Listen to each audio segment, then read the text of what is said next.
Kung ang hanap nyong bracket ay hindi kinakalawang, walang alog, matibay, at higit sa lahat ay kakasya yung nabili nyong mini driving light, well, ito na siguro yung bracket na para sa'yo. At kahit anong brand pa ng motor mo, kayang-kaya nila gawan yan.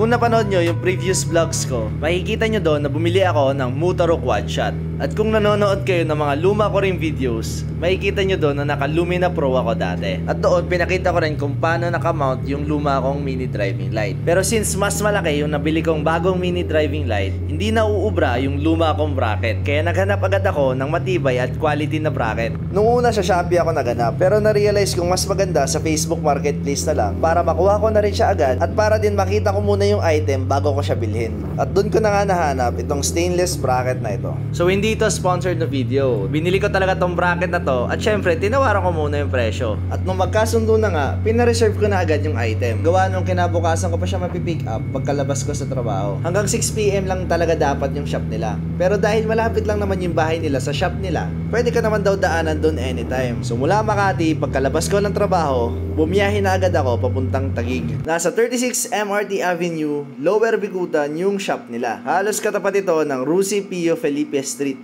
Mga bandang alas 7 na ako nakarating. So pagdating mo dito sa may Rusi, may makikita kang motor shop na malapit dito. Lalampasan mo lang yan dahil hindi sila dyan nakapwesto. Babiyahe ka lang ng konting-konti pa at pag nakita mo na yung lying in na clinic, pasok ka lang dun sa maliit na kalsada.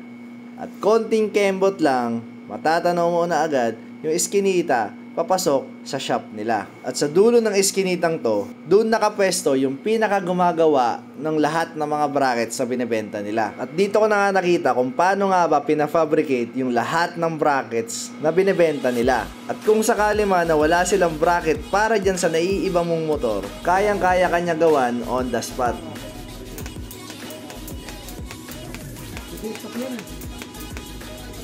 Pre-installation na rin syempre pag ikaw mismo yung nag-pick up ng bracket at yung mismong may-ari yung mag-i-install ng bracket para sa'yo. Dito na rin niya in-explain kung paano nga ba ang tamang pagkabit nitong bracket na to sa Aerox version 1. Syempre kasama na dito yung 4 na bolt at 2 nut na kakailanganin mo para i-install yung bracket na to. So yung unang 2 screw ay para doon sa screw na malapit sa signal light natin. Stainless na nga pala yung screw na kasama dito.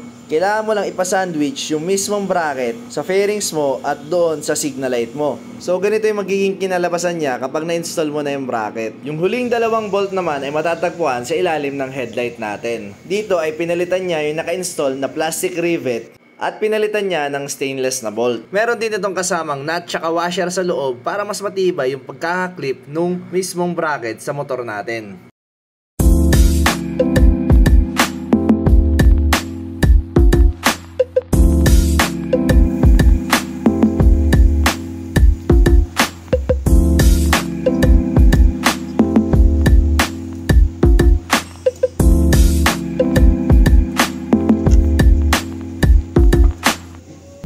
Overall, sobrang sulit sa presyo niya yung bracket na to. Kahit sobrang lubak ng daan papuntang Bicol ay hindi man lang ako nakaramdam ng kahit anong alog mula dito.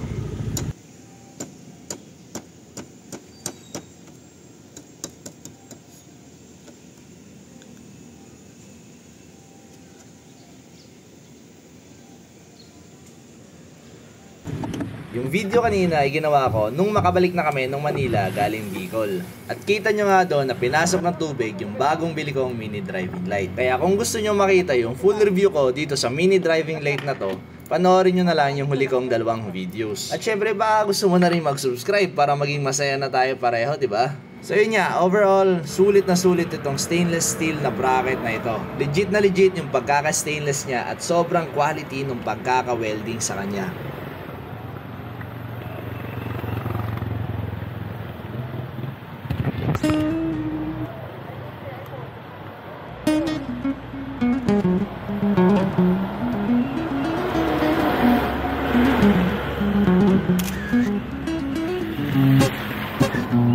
Kaya Radio, your Wednesday 420 happy, safe and Ako po'y karaniwang taong lamang, at kabayo, yan ang alam. Karaniwang hanap buhay, karaniwan ang problema, pagkain, damit at tirahan. Di ko kapisado yang siyensya, ako'y nalilito sa maraming salita.